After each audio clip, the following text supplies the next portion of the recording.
Mantan Kadif Propam Polri, Irjen Verdi Sambo terancam dipecat.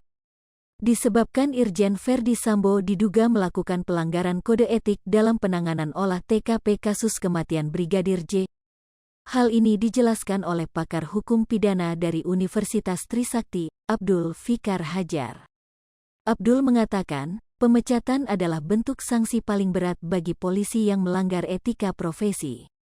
Hukuman tertingginya dipecat dari profesi, kata Abdul saat dihubungi Kompas.com, Senin, tanggal 8 Agustus tahun 2022. Dikutip dari Kompas.com, Verdi Sambo sebelumnya diduga menghilangkan dekoder rekaman kamera CCTV di pos jaga Kompleks Polri, Duren 3, Jakarta Selatan.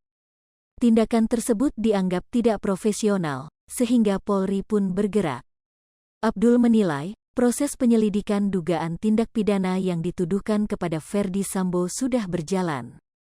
Hal ini dilihat dari keputusan Tim Inspektorat Khusus, Irsus, yang menempatkan Verdi Sambo di Mako Brimob selama 30 hari. Jadi meskipun covernya pemeriksaan kasus etik, menurut saya proses pidana sudah jalan, demikian juga penambahan tersangka, Brigadir RR selain Barada E, ucap Abdul. Saat ini, Verdi juga telah dicopot dari jabatannya sebagai Kadif Propam Polri pada Kamis, tanggal 4 Agustus tahun 2022. Ia dimutasi sebagai perwira tinggi, Pati, Pelayanan Markas, Yanma, Polri. Adapun pengusutan kasus tewasnya Brigadir J masih terus berjalan. Sejauh ini, Polri telah menetapkan 2 tersangka yakni Barada E dan Brigadir RR.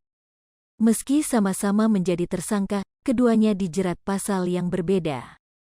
Barada E dikenakan pasal tentang pembunuhan yang disengaja, sedangkan Brigadir RR dikenakan pasal tentang pembunuhan berencana.